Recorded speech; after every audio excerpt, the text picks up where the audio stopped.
नमस्कार दोस्तों भारत में खाना पकाने में गाय के घी या देसी घी का सबसे ज़्यादा इस्तेमाल किया जाता है।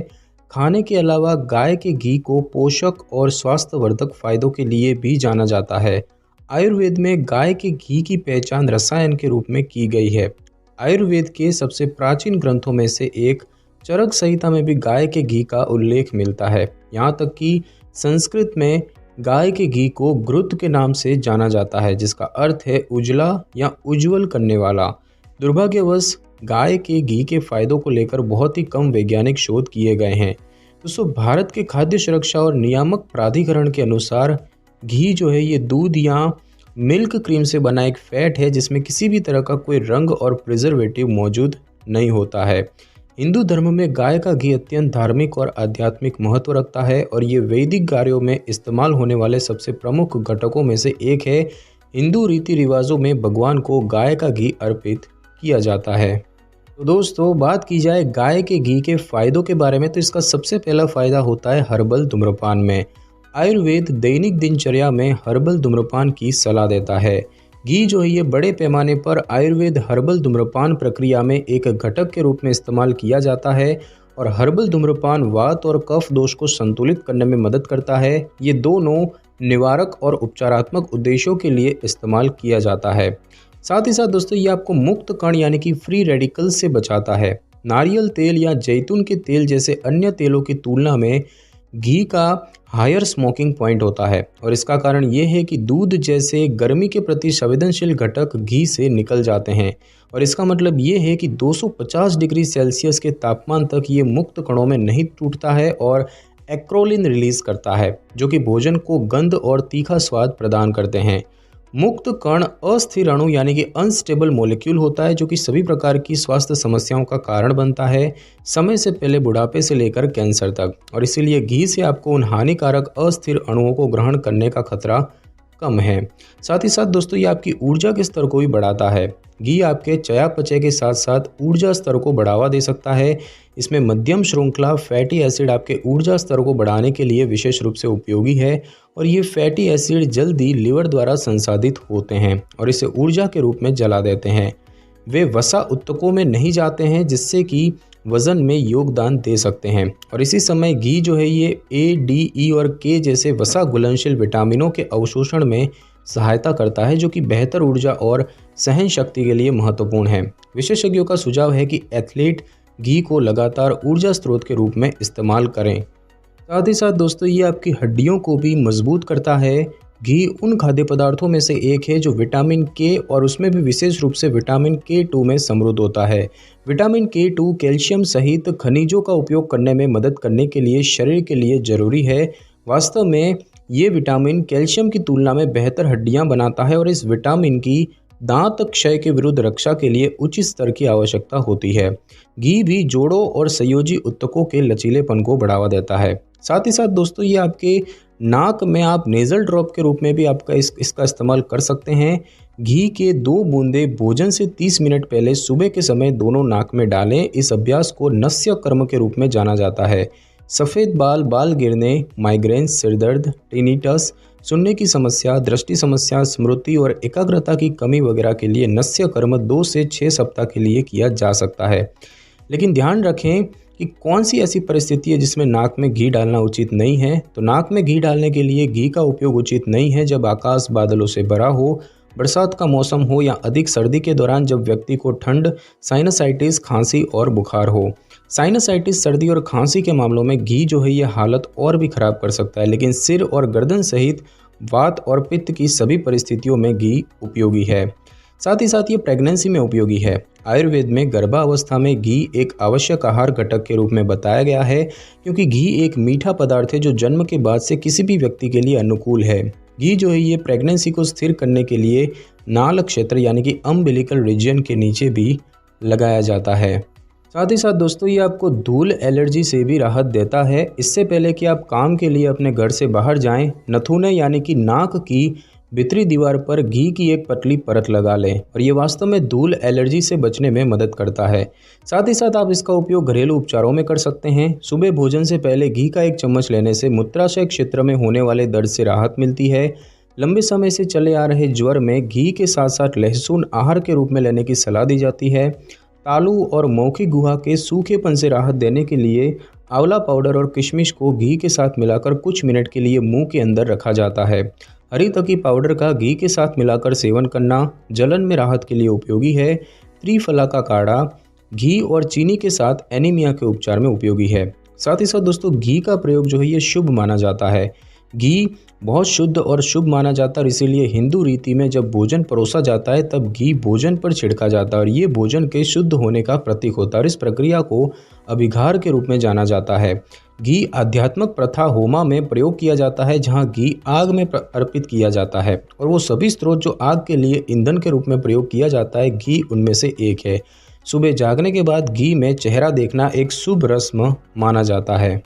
साथ ही साथ दोस्तों घी जो है ये आपकी प्रतिरोधक क्षमता को भी बढ़ाता है। दूध के साथ घी सबसे अच्छे बुढ़ापा विरोधी आहार संयोजन के रूप में माना जाता है। ब्यूटरिक एसिड घी में एक महत्वपूर्ण तत्व होता है जो टी सेल उत्पादन को प्रोत्साहित करने में मदद करता है, जो कि प्रतिरक्षा प्रणाली के लिए ठीक से काम करने के लिए महत्वपूर्ण है। साथ ही साथ यह आपके दिमाग और शांत मन के लिए भी फायदेमंद है। ये सबसे अच्छा स्मृति और बुद्धिमत्ता के लिए है।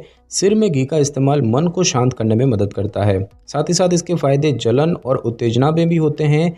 आयुर्वेद अभ्यास में फिस्टुला और बवासीर के इलाज के लिए घी का उपयोग किया जाता है और इस विशेष तैयारी को क्षरा कहा जाता है। घी इस विधि के बाद जलन और उत्तेजना से राहत देने के लिए लगाया जाता है। बच्चों का जब कान छेदा जाता है तब दर्द और जलन को कम करने और पियर्सिंग की प्रक्रिया को आसान करने के लिए घी सबसे पहले लगाया जाता है। घी फटे होठ, फटी एड़ियों के ऊपर लगाया जाता है जो कि त्वचा के रूखेपन को जल्दी भर देता है और त्वचा को मुलायम कर देता है। साथ ही साथ इसके फायदे ब्लीडिंग के लिए भी होते हैं। लीच थेरेपी में घी जलन कम करने के लिए संबंधित क्षेत्र पर लगाया जाता है और घाव जिससे कि खून बह रहा है उसे तुरंत भरने और शीतलता देने के लिए घी को घाव पर लगाने की सलाह दी जाती है और साथ ही साथ ये घाव का इलाज भी कर सकता है। जात्यादि घृत जो कि एक प्रकार का हर्बल घी है, ये बाहरी घाव के इलाज के लिए प्रयोग किया जाता है। आधा कप घी, 1 चम्मच हल्दी पाउडर और 2 चम्मच नीम के साथ एक पेस्ट बनाएं और इस पेस्ट को घावों और फोड़ों के तुरंत उपचार के लिए उपयोग किया जाता है। साथ ही साथ दोस्तों ये मौखिक अल्सर में भी प्रभावी है। ऑयल पुलिंग विधि में तिल के तेल के स्थान पर गाय का घी प्रयोग किया जाता है और ये मौखिक अल्सर को ठीक करने और जलन से राहत देने के लिए विशेष रूप से उपयोगी है और ये पित्त असंतुलन मौखिक विकारों में भी प्रभावी है। साथ ही साथ ये गठिया में भी उपयोगी है। क्लेरिफाइड बटर में ब्यूटरिक एसिड सबसे लाभकारी शॉर्ट चेन फैटी एसिड में से एक है जिसकी शरीर को सूजन से लड़ने के लिए ज़रूरत होती है। ब्यूटरिक एसिड वास्तव में शरीर के कुछ हिस्सों में सूजन को कम कर सकता है, खासकर जठरांत्र संबंधी मार्ग में, और यही कारण है कि अल्सरेटिव कोलाइटिस से पीड़ित रोगी क्रॉन रोग या अन्य सूजन रोगों में अपने भोजन में घी को शामिल करना चाहिए। आयुर्वेद के अनुसार सख्त जोड़ों पर घी की मालिश मदद कर सकती है जिससे कि सूजन, जोड़ों को चिकनाई और गठिया की कठोरता से बचाया जा सकता है। उसके बाद दोस्तों ये नेत्र विकारों के लिए भी उपयोगी है। कई नेत्र विकारों के लिए घी एक तर्पणा नामक प्रक्रिया के लिए प्रयोग किया जाता है और यहाँ आटे के पेस्ट का मिश्रण आँख के क्षेत्र के चारों ओर लगाया जाता है जिसको हर्बल घी से भरा जाता है और इसमें व्यक्ति को आंखें खोलने और बंद करने के लिए कहा जाता है। आयुर्वेद का कहना है कि ये प्रक्रिया नेत्र शक्ति को मजबूत करती है और उसमें सुधार लाती है।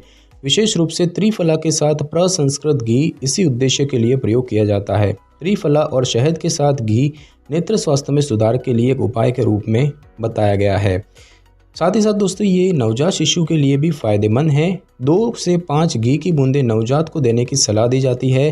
गाय का घी और दूध जन्म से ही बच्चों के लिए अनुकूल होता है। स्तनपान कराने वाली माँ को भी इसका सेवन करने की सलाह दी जाती है और ये माँ के दूध को पौष्टिक गुणों से भर देता है। साथ ही साथ दोस्तों इसके फायदे बुखार के बाद भी होते हैं। घी का सेवन बुखार के बाद उत्तेजना से राहत देने में मदद करता है, लेकिन ध्यान दें कि जिस व्यक्ति को बुखार चल रहा हो उसको घी नहीं दिया जाता है। बुखार पूरी तरह से ठीक हो जाने के बाद ताकत और प्रतिरक्षा शक्ति हासिल करने के लिए इसका प्रयोग किया जाता है। साथ ही साथ आप गाय के घी से मालिश कर सकते हैं त्वचा के लिए। घी सर्दियों के मौसम में उन लोगों के लिए लाभदायक है जो शुष्क त्वचा और शरीर के समग्र सूखेपन से पीड़ित हैं। घी के साथ दूध का उपयोग भी सूखेपन से राहत देने में मदद करता है। शल्य चिकित्सा में भी घी एक आहार सामग्री के रूप में इस्तेमाल किया गया है पोस्ट सर्जिकल केयर में, और घी एक उत्कृष्ट मॉइस्चराइज़र है और जब पूरे शरीर की मालिश के लिए इस्तेमाल किया जाता है तब एक सुखद और शीतलक प्रभाव देता है। पूरे शरीर पर इसे लगाकर हल्के दबाव के साथ शरीर की मालिश की जाती है। साथ ही साथ इसके फायदे सेक्स में भी होते हैं। घी जो है ये शुक्र धातु की गुणवत्ता में सुधार करने के लिए उपयोगी है और ये अपने विशाल पौष्टिक स्वास्थ्य लाभों के साथ उन लोगों के लिए फायदेमंद है जो दैनिक रूप से सेक्स में लिप्त होना चाहते हैं। साथ ही साथ दोस्तों इसके फायदे वजन बढ़ाने में भी होते हैं। नियमित रूप से उन लोगों को आहार के रूप में घी लेने की सलाह दी जाती है जो वजन बढ़ाने की कोशिश कर रहे हैं। घी जो है ये शारीरिक दुर्बलता, दुबले शरीर और सूखी त्वचा वाले लोगों के लिए उपयोगी है और साथ ही साथ इसके फायदे पाचन के लिए भी होते हैं। अच्छा पाचन अच्छे स्वास्थ्य की कुंजी है और घी आपके पेट की परत को ठीक करके पाचन को स्वस्थ बना सकता है। ब्यूटरिक एसिड एक शॉर्ट चेन फैटी एसिड में समृद्ध होने के कारण यह आंतों की कोशिकाओं को पोषण देता है। ये सूजन को कम करता है, अपरिवर्तित खाद्य कणों का रिसाव कम करता है और म्यूकोजल की दीवार की रिपेयर में सहायक है।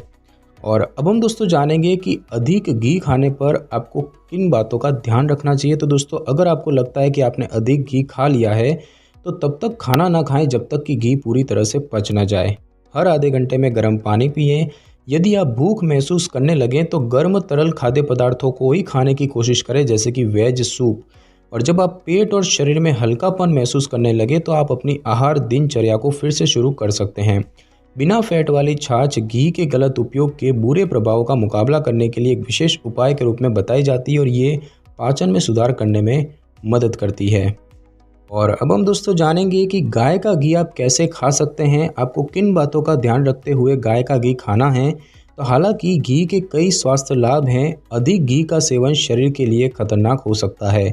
बिना किसी क्लिनिकल कंडीशन के एक स्वस्थ व्यक्ति जिसका वजन सामान्य है उसे 1 चम्मच तेल या मक्खन के बजाय 1 चम्मच घी भोजन में शामिल करना चाहिए। घी की अधिकतम दैनिक खपत प्रतिदिन 7 से 10 ग्राम से अधिक नहीं होनी चाहिए।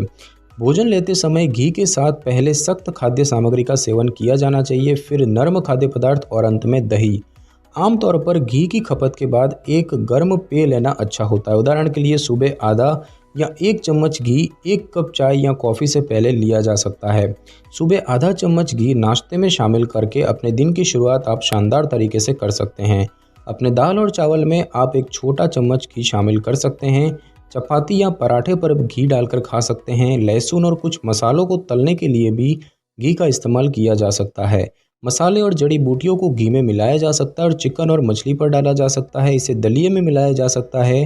पिघले घी को ताज़े पॉपकॉर्न में डाला जा सकता है। कुछ पश्चिमी जड़ी बूटियों के साथ घी मिलाकर पीटा ब्रेड पर लगाया जा सकता है। कुछ घी को गर्म सूप में डाला जा सकता है और घी का उपयोग विभिन्न बेकरी उत्पादों की तैयारी में भी किया जा सकता है। और अब हम दोस्तों जानेंगे कि गाय के घी के नुकसान क्या होते हैं। तो दोस्तों पीलिया, हेपेटाइटिस, फैटी लिवर परिवर्तन के दौरान घी के इस्तेमाल से बचना सबसे अच्छा होता है। ज़्यादा घी अपच और दस्त का कारण बन सकता है। घी वजन बढ़ाता है और इसीलिए एक मोटापे से ग्रस्त व्यक्ति को प्रतिदिन 3 से 5 ग्राम घी तक का ही सेवन करना चाहिए और उसके बाद 1 कप गर्म पानी पीना चाहिए। यदि घी को भोजन के साथ लेना है तो घी के बेहतर पाचन के लिए भोजन गर्म होना चाहिए। सर्दी और कफ के दौरान घी का उपयोग करने से हालत और भी खराब हो सकती है। अमिश्रित घी पित्त की स्थिति में नहीं लिया जाना चाहिए, खास तौर से जब पित्त अमा से जुड़ा हो और इस हालत में लिया गया घी पीलिया उत्पन्न करता है और घातक साबित हो सकता है। और जब गर्भवती महिलाएं ठंड या अपच से पीड़ित हो तब घी लेने से बचें। अगर घी खाने के बाद अपच या पेट का भारीपन लगे तो 1 कप गर्म पेय या कम वसा वाली छाछ का सेवन किया जा सकता है। तो दोस्तों आज की इस वीडियो में बस इतना ही। अगर आपको मेरी ये वीडियो और जानकारी अच्छी लगी हो तो वीडियो को लाइक और शेयर कर दीजिए और कमेंट करना बिल्कुल भी ना भूलें। और अगर आप हमारी चैनल पर नए हैं तो चैनल को कर ले सब्सक्राइब और बेल आइकन के बटन को ज़रूर क्लिक कर ले ताकि मेरी नई वीडियो की नोटिफिकेशन सबसे पहले आपको मिल सके। Thanks for your time.